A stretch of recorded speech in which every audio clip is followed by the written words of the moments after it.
Ühe väga suure sõjavõitluses läks keegi soldat ühes oma väega võidurikkalt väga kaugele vaenlase maa sisse hävitama ja kätte maksma.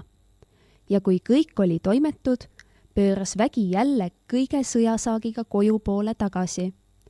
Aga ülemal nimetud soldat uinus unehõlmas, kuni teised juba kaugel koju poole minemas olid. Pika une järele virgub üles ja leiab ennast üksi võõral maal olema. Lühikese mõtlemise järele hakkab tema ka ikka oma teada koju poole tõttama. Aga paaripäevase mineki järele tuleb 3 teearu vastu, kus iga tee otsapääl postpäälkirjaga on. Esimese posti pääl on, kes seda teed läheb, saab vette ära uppuma. Teise pääl, kes seda teed läheb, saab tulega ära põletud. 3. pääl, kes siit läheb, saab mõõgaga ära tapetud. Nüüd on mehel mõistus otsas ja häänõu kallis. Kõik hirmsad surmad. Viimaks ütleb ise endale. Ole julge, mõõk on meid suure võidule viinud, siis ei ole ime, kui ma mõõgasurmalise tee omale valitsen. Nüüd hakkas jälle julgesti edasi marssima mõõgasurmajad teed mööda, kuni viimaks ühe suure linna tornid silma paistavad. Viimaks jõuab küll linna, aga kõik võõras ja tundmata. Nüüd hakkab ta rahva käest järele pärima linna nime, aga kõik võõras ja tundmata, olla ühe väga suure riigi kuninga päälinn.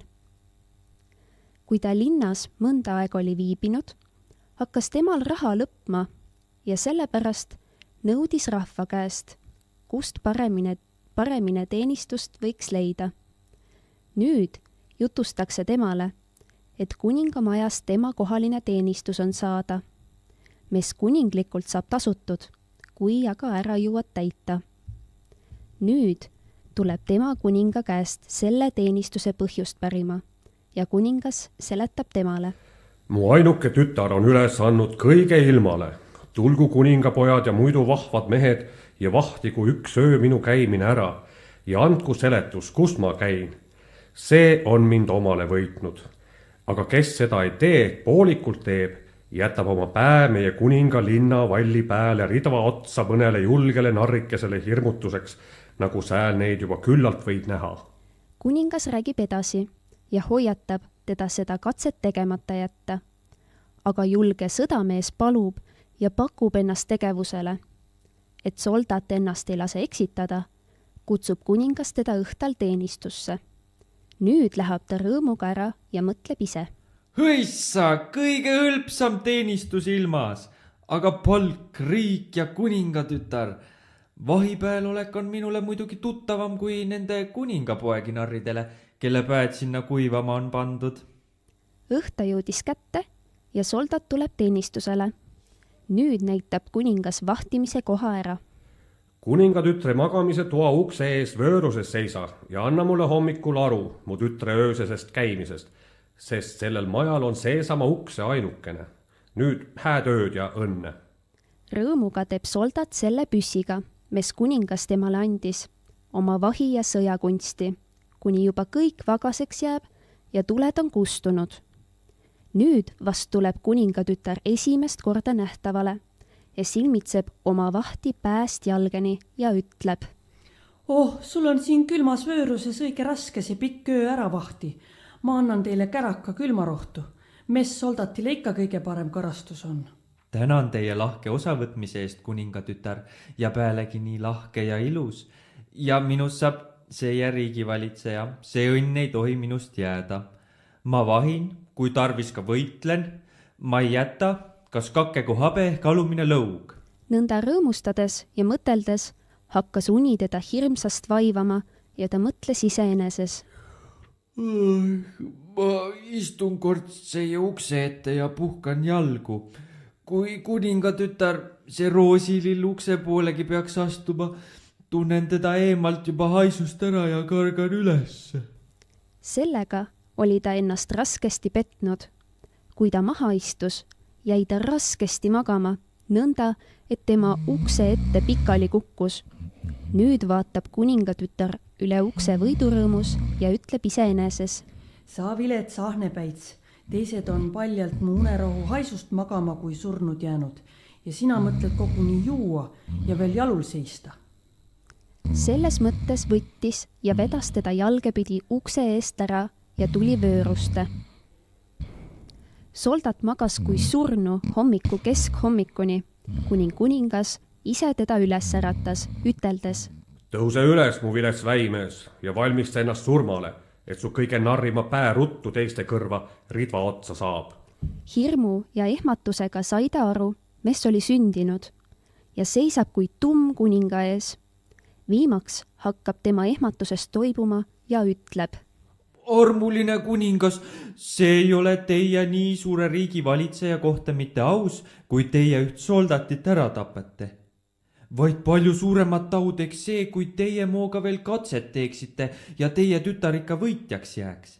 Tehke mulle seda armu ja lubage mind veel 2 ööd oma tütart vahti, nõnda kui ta meie riikis ikka viisiks oli, et kõik suuremad katsed 3 korda said läbi proovitud, siis jäi ikka teisele täieline võit. Et sa nii palju aust ja ülekohtust tead lobiseda, täidan ma su tahtmist, ehk see sulle küll kõige vähemat kasu ei saada. Vahi veel 2 ööd siis ja siis ära kauple enam oma pää eest ühe sanaga. Nende sanadega lahkus kuningas ja soldat läks linna oma pahameelt ära tuulama, kõndis kuni õhtani ja läks jälle oma seatud kohale vahipääle. Ka seegi kord läks tema vahiöö just nõnda sama, kuidas juba teame. Nüüd tegi teise öö õnnetu vahtimine ja kuninga tõsine surmamise sõnum teda nõnda murelikust, et temale kõik linna ilu ja toredus enam silma ei puutunud, vaid kõndis kui pime ikka edasi, kuni teda üks pehme hääl tema mõtetest üles äratas ja tema käest küsis. Sõdamees, oled sa mõni võõras siin linnas ja mis mure vaevab sind? Isakene, ma olen ühest teisest kuningriigist ja ma pidin vaatama kuningatütre öiste käimiste järel, aga jäin magama. Ju mu pea homme linnamüüril ridva otsas on. Sa õnnetun, seda katset ei olegi surelikul võimalik ära täita, kui sa ka ülevelgi olles vahiks, sest kuningatütar käib nõiaväel kui liblik, kus inimesel võimata minna. Sellepärast pane tähele, mis ma sind õpetan. Mine lihuniku juurde ja osta omale üks põis.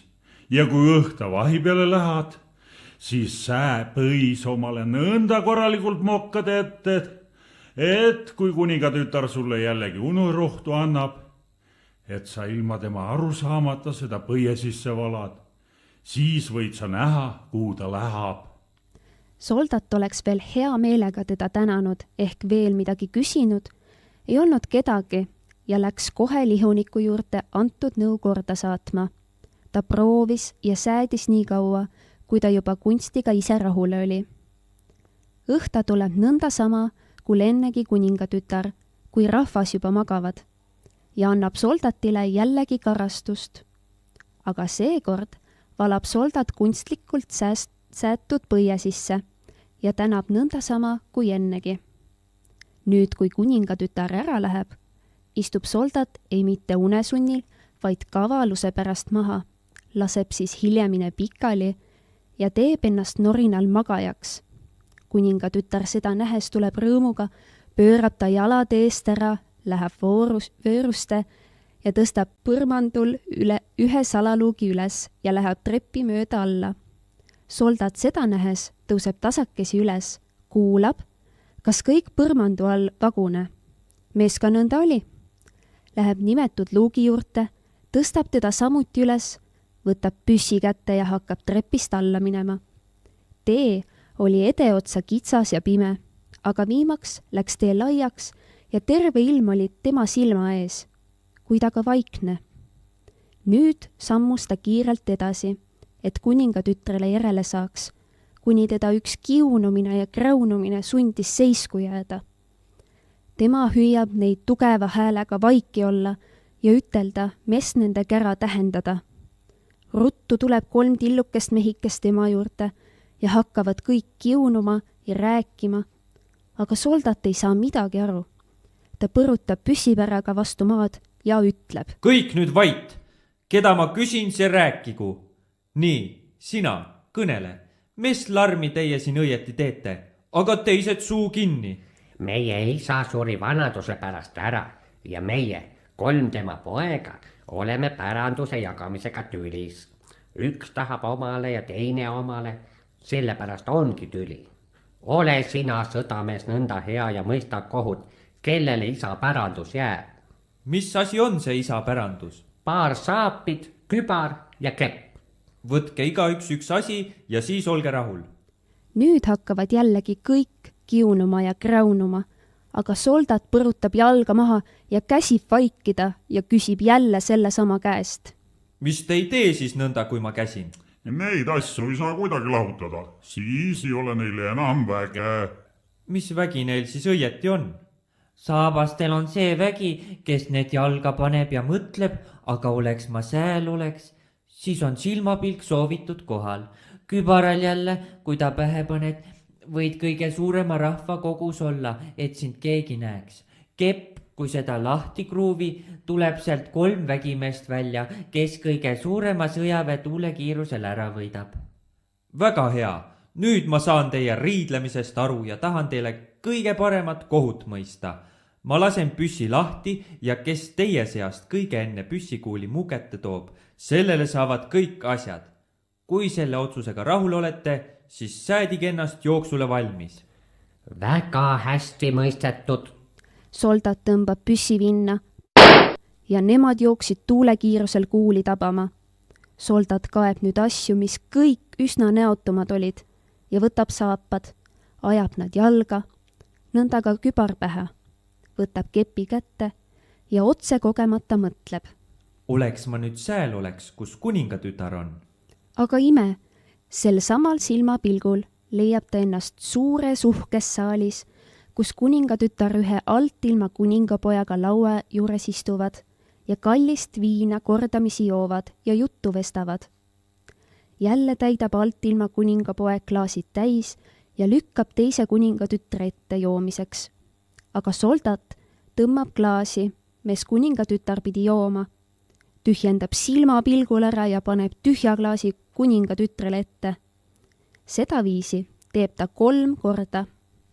Selle paha nalja üle saab kuningatütar vihaseks, pärib alt ilma kuningapoja käest otsust, mis pärast teda oma tühja klaasidega narrivad ja läheb vihaga ja jumalaga jätmata ära. Soldat kõik seda tehes ja nähes mõtleb. Oleks ma omas vahikohas oleks. See sündis silmapilgul. Viimaks tuleb ka kuningatütar mindud luugist ülesse, kus soldat teda rõõmsasti tervitas. Kõige selle juhtumise üle oli kuningatütrel suur meelepaha, pealegi, et peab ühele alamale mehele ennast naiseks andma. Ei tahtnud ta isale tõtt avaldada, aga soldat seletas kõik ära, mis alt ilma kuningapoja juures nägi, kuid oma klaasi tühjendamise ja härjapõlvlased jättis ta oma saladusse. Nüüd anti kõiges riigis teada, et kuningas on omale niisuguse väimehe leidnud, mis senini võimata on olnud, ja kutsub ülemad ja ka alamad pulma. 4 nädalat kestavad pulmad külluses ja toreduses ja pulma lõpul lubab kuningas kõige ülemate ja alamate ees pärast oma surma kõik riigivalitsust väimehe kätte jätta, millega kõik koosolejad rahul olid. Nüüd elab vaene soldat kuninglikus palees, külluses ja rikkuses, aga tema kaasana näitab teda vastu ikka külm olema ja hakkab tema käest pärima, kuidas see temale korda olla läinud, tema saladust alt ilmast teada saada. Pikalise pääle käimise järele seletas ta oma juhtumist härjapõlvlastega ja et temal need asjad praegu ühes kapis alles olla. Ühel päeval võtab kuningatütar need asjad kapist ja vaatab neid. Kruuvib siis kepi lahti ja kohe kargab kepi seest 3 tugevat meest välja ja küsivad. Mis on tarvis teha? Visake mu mees meie riigist välja ja muud ei midagi ei taha ma teie käest. Silmapilgul sai tema käsk täidetud ja kuninga väimeest leidis ennast palju aja toibumise järele ühe väga suure päratu soo sees kaelast saadik sees olema. Nüüd võtab ta kõik oma jõudu kokku, et kuidagi ennast välja aidata. Tõstab ja kergitab ennast, kuni viimaks suure vaeva järele soov täide läheb. Ta puhkab oma hirmust väsimusest ja viimaks hakkab ta sood mööda käima. Kas midagi ei leiaks, mis suhu kõlbaks pista? Palju kõndimise järele näeb ta ühe mätta pääl musti marju, korjab ja sööb, mõtleb. Kui neidki saan, ega siis veel nälga ei jää. Nüüd tuleb mehel kange joogijanu, kõnnib ja otsib vett. Ei leia. Viimaks näeb eemal hästi selge veeallika, läheb ja kumardab sealt jooma, aga tema suureks ehmatuseks ajab vee seest must ja hirmsa sarvedega pää temale vastu. Ta katsub ja proovib mitu korda ja viimaks näeb, et tema ise see sarvik ongi. Nüüd õhkab ta. Oh, ma õnnetu. Kui ma sellest koledast kohast pääsekski, ei tohi ma kuhugile rahva silma ennast oma sarvedega näidata. Nüüd olen ka kadund. Nõnda mõteldes käib ta ümber ja näeb eemalt jälle marju, aga need on punased. Ta ligineb nendele, sööb neid ja korjab nõnda sama kui esimesigi tagavaraks, et nendegagi päed toita. Ka nende söömise järele tuleb mehel kange joogijanu. Tema pöörab ka sammud teatava allika poole tagasi, kumardab jooma, aga tema suureks imeks ajab keegi väga ilus noormehe pää temale vastu.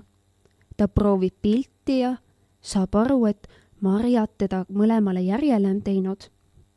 Nüüd paneb ta mõlemad marjad kui kalli leiduse peitu rätiku sisse ja hakkab kõigest jõust püüdma sellest üksikust elukohast lahkuda, mis temale ka mitmepäevase kõndimise järele korda läks.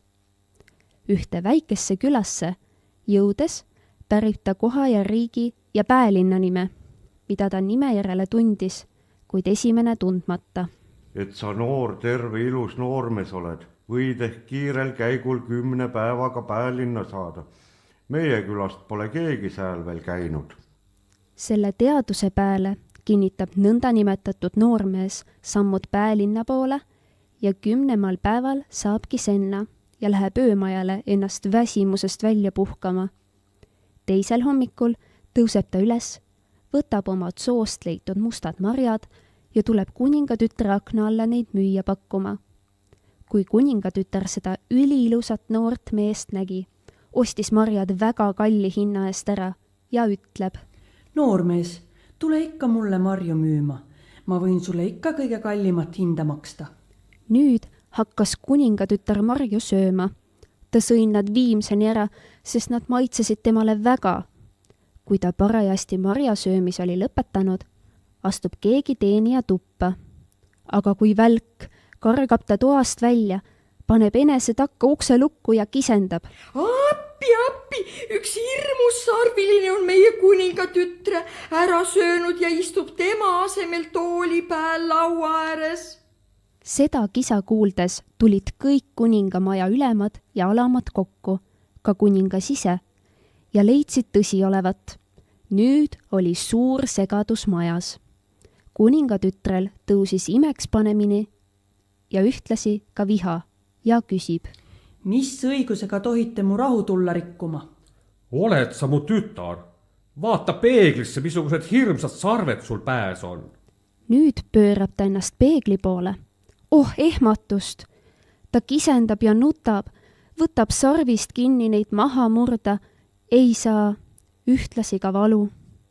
Nüüd oli kuningamajas suur mure. Nüüd annab kuningas üle riigi käsu välja, et kõik tohtrid riigis peavad kuninga juurde tulema. Kellel korda läheb mu tütart terveks teha, saab pärast mu surma üle riigi kuningaks ja ka mu tütre omale abikaasaks. Küll tuli neid 1005 kokku, igaüks tegi oma katsed, aga kõik asjata. Kui meie tuntud noormees kuulis, et kõik katsed tuulde olid läinud, läks ta ja ostis kauplusest omale kõige toredama tohtre ülikonna. Suges ja pügas ennast ja läks siis kuninga juurde. Ütles ennast väga kaugelt olevat ja üksi kuningate ja vürstide haigusi parandavat, kes sõna peavad ja palka ei muuda. Seda kuuldes oli kuningal ja tema tütrel hea meel ja lubasid kõik tema tahtmist täita. Selle peale annab noor tohter kuningale käsku ja ütleb: 5 versta linna taha ehita saun üles. Saunas olgu 2 tooli, laud, peegel ja 20 toorest toomevitsa.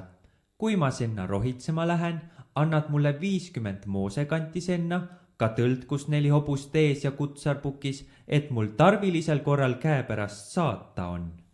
Kuningas lubas seda kõik täna veel korda saata. Andis käsu puusseppadele kui ka kõige tarvituste pärast ja kõik oli enne õhtat veel valmis. Teisel päeval tuleb tohtreisand, istub oma sarvikuga tõlda ja sõidab sauna juurde, kus juba 50 moosekanti teda ootasid. Kutsarit käseb ta siin hoostega oodata. Saadab haige sisse, käseb muusikul hüüda, astub ise ka sisse, keerab ukse lukku ja algab oma tohtre ametit. Kõige esite käseb ta karedalt. Riided seljast maha. Käsk sai täidetud. Nüüd võtab tohter sarvist kinni ja hakkab toomikuga laduma nii palju, kui heldus aga kandis ja teine põlvilelte ees palus. Nüüd hakkab ta tema käest küsima seda kurja, mis ta oma mehele olla teinud ja mis väega. Kuningatütar tunnistab kõik oma patu üles ja ütleb kepi, kübara ja saapad praega veel alles olevat. Nüüd noobib tohter teda, küsides, kas temal, kui ta terveks saab, veel niisugust mõtet omast mehest lahkuda peaks tulema. Sest et üksi mul see võim on sind terveks teha, kui sa seda kõik lubad. Mine siis istu tõlda ja too need asjad kõik seie mu kätte, siis teen sind kohe terveks. Ma tahan kõik su nõudmised täita, kui ma aga nendest hirmsatest sarvedest pääsen. Mine sõida siis. Nende sanadega saatis ta teda tõlda ja mõne minuti järele olid nad tagasi nimetatud asjadega, mille tohter ühe kasti sisse luku taha kinni pani. Siis andis ta temale süüa punasid marju, mis ta soost oli leidnud. Ja kui tohter teda pärast peeglisse käskis vaadata, nägi ta oma imeks ja rõõmuks ennast üliväga ilusa ja koguni noorema kui enne olevat. Ta tänas südamest tohtret ja lubas temale kui oma kõige armsamale truu olla surmani. Nõnda sõitsid paar kõige ilusamaid kuningamaja ette, kus neid suure rõõmu ja õnnesooviga vastu võeti. Kuningas kutsus kõik ülemad ja alamad pulma kokku, mis oma 6 nädalat kestis. Nad elasid pärast vana kuninga surma väga õnnelikult ja kõik rahvas armastas neid. Aga saapad, kübara ja kepi kaotas tema ära, et nendest tänini midagi teada ei ole, kus nad on jäänud.